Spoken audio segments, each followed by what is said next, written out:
So here I am gearing up for my track day for tomorrow at the Bahrain International Circuit. They have open track season starting back in October, and about twice a month they'll have open track for motorcycles and super sport cars. And so I'll be making a short video today just showing all the gear that I'm going to be using at the track day tomorrow. So first things first, I'll be driving my BMW HP4, which is a variant of the S1000RR 2014. So I have some basic gear that's required for the race. So we'll start at the bottom and work our way up. So before I had these shoes. These are just regular street riding shoes that are specifically made for motorcycle riding, but they wanted official riding boots last time, so I was disqualified from riding because I didn't have the proper gear. So I went online and found these these Alpinestars boots. They're just a little tiny bit big, but the next size down was a little bit too small. So, but anyway, they fit fine. They serve the purpose for the maybe 2 to 3 track days that I do a year. But it's nice to be able to take the bike out onto the track. But actually having the proper riding gear is essential. So the boots are Alpinestars. The specific name you can see right there. That's the specific style of the boots. I went with the basic black and white. They have all sorts of variety of colors that you can go with to try to coordinate with your gear or with your bike. So my bike is black, blue, and white. You can see SMXS, that's the style, size 47 Euro, 12 US, which is the same size I wear for most of my shoes, size 12. Now, working our way up the suit. This is the Alpinestars with AirTech compatibility. It's a full one-piece suit. My Aprilia RSV4 has a red and black scheme to it, but I'd be lying if I told you that I got it just to match that bike. But yeah, the colors were important to somewhat match my bike. My main bike, my BMW HP4, is a black, white, and blue, with hints, light taste of red, because BMW, as you know, has a little bit of red in the logo. But for the most part, this was the suit that I could find, and I got it for a great deal. I don't have the AirTech in it, but in the event I do want to ride with AirTech, I do have the capacity to add AirTech to the suit. But it's a full one-piece suit. It fits very well. Last time I wore it, I should say. I hope I didn't grow too much in the last year since I've worn it, or 6 months since I wore it last. So it's full sleeves, got the pads on the knees, got pads on the shoulders, pads on the elbows. There's a pad up by the back of the neck. One pad I do not have is a back pad. I don't have a back pad, but here's the one that sits in the back of the neck. But then I don't have a back pad, or quite naturally a butt pad. It's a full leather suit, so if I do fall and slide, I won't tear up my skin.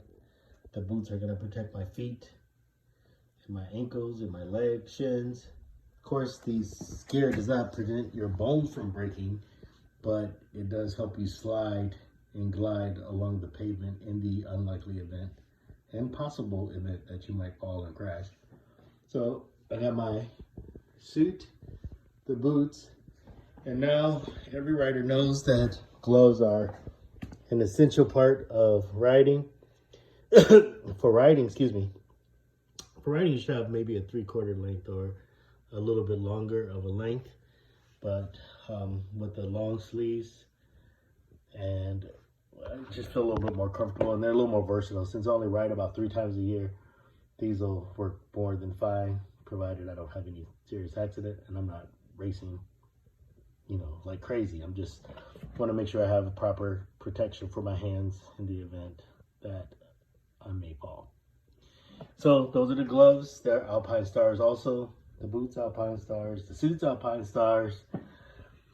And to carry everything in, I've had this bag for a long time. And it was long before I even started riding motorcycles. But it's really cool because it has this reflector on it. So when I do ride on my motorcycle, I do have a little bit of reflection, make me more visible. And then look at the color scheme, black and red. It's almost like it was destined to hold everything.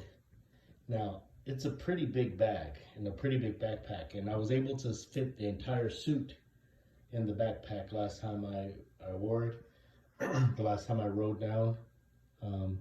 But this time I think I'm going to actually wear the suit down. Why not? It's going to be keeping me safer, keeping me warm, and instead of filling up this bag and being uncomfortable trying to carry this bag full of a suit, I'll have space for other stuff, as well as, you know, I'll be wearing the suit, and then I can fit my clothes in there as well.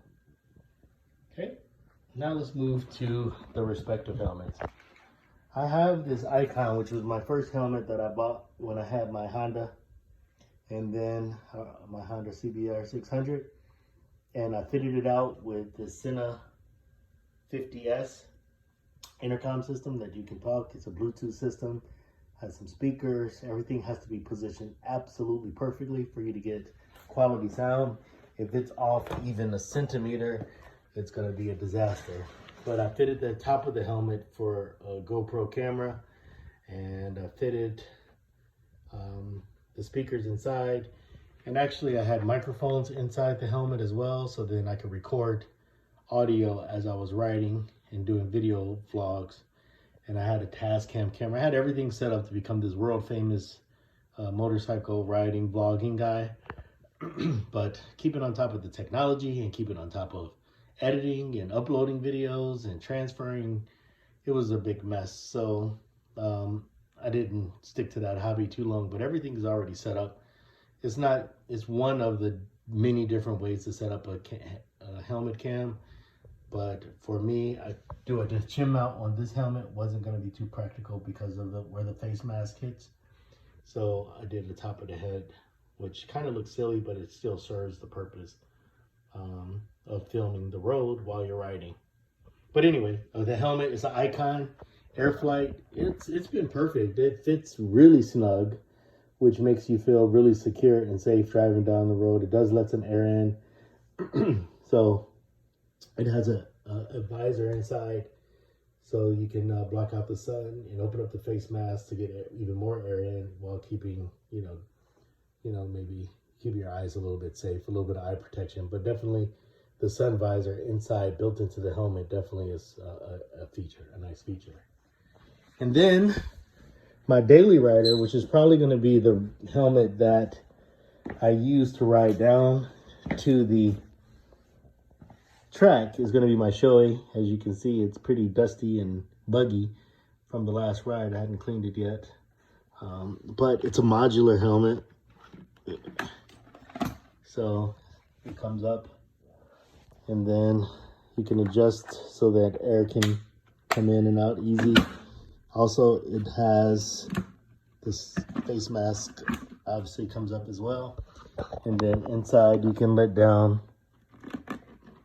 a visor there too, so you can let air in or have sun protection as well. I also fitted this helmet with a GoPro mount as well. This doesn't have any sound system inside of it yet. Usually I just put my ear pods on and ride with it, but the only problem is you can't talk to anyone, no one can hear you. Whereas with this system, it has a microphone where people can hear you pretty much perfectly as you are riding. in talking and communicating, whether it be on phone or on to people at base where you're riding or anything. So lots of functionality, more with this helmet than with this helmet, but this was a little looser, which doesn't bode well on the track. So when I'm racing, the helmet, slides just a little bit, which doesn't sound safe, and then it kind of blocks my vision a little bit. So it doesn't work that well for me on the track, but it definitely is comfortable for a daily rider back and forth to work, and it's so comfortable. Whereas this one's comfortable too, but it's snug. And on a really hot day, which in Saudi Arabia, it's always a really hot day, or usually a really hot day. And if it's not really hot, it's just hot. So the helmet being an air flight is really nice because it does let a little bit of air in while you're riding. And it is snug and it does feel safe. So I'll likely be riding with this one, especially since everything is already set up. And I'll have a race helmet, which is a really expensive not AGV. It's the 803 Nolan, and it's pretty famous, carbon fiber, full carbon fiber, but it doesn't match my clothes, and it doesn't have any technology in it, and it fits perfectly though. It's still practically brand new. It's in the garage, so I'm not going to bring it for tomorrow, but if I do book another track day, I'll break it out and use that one. So in review, from top to bottom, we have my head. I'll be loading up my GoPro and equipment to record some track day events tomorrow. Right now I'm recording from my iPhone. I have my suit, full suit, which is required to wear. I got my gloves. I got the bag to carry everything in the event that I do decide to put everything in the bag. And then I have my boots. So that's the gear to get me ready for track day. Last time that was all they needed. As far as the bike, I'll do a video tomorrow when we get to the track where you can see the requirements for the bike. But everything has to be working. The mirrors can be foldable or retractable, but they just can't be sticking out and glaring people from behind you. But pretty much that's it. They'll inspect it, make sure the brakes are working, make sure that the clutch is working, and that's it. You're responsible for your own gas. But like I said, I'll cover most of that stuff tomorrow. But the bottom line is, for this video, gear, gloves, boots, full suit, bag to carry everything, and then the choice of helmets. Likely, like I said, I'll probably go with the Icon helmet, given that it has all the technology set up and it fits my head really snug for the track, and it'll keep me with full visibility. One other thing that I didn't bring down is I have some undergarments that are really smooth, almost like not nylon, but kind of like a polyester blend, full bodysuit that I wear underneath the racing suit. It helps keep me cool. It's kind of like dry fit kind of material. It kind of helps keep me cool, but it also helps the suit go on and off pretty easy. I don't want this leather up against my body, even on my legs. So I'll wear full, sort of like long underwear underneath the suit so that it can keep my body nice and, just separate from the suit. And if it's hot, it'll absorb some of the sweat. So that's it. I guess I should show you that if I'm going to do a full video, but you can get the idea that that's pretty much all the gear that I will be using for tomorrow. Thank you. Hope you enjoyed the video, and I'll post this on YouTube. Thank you.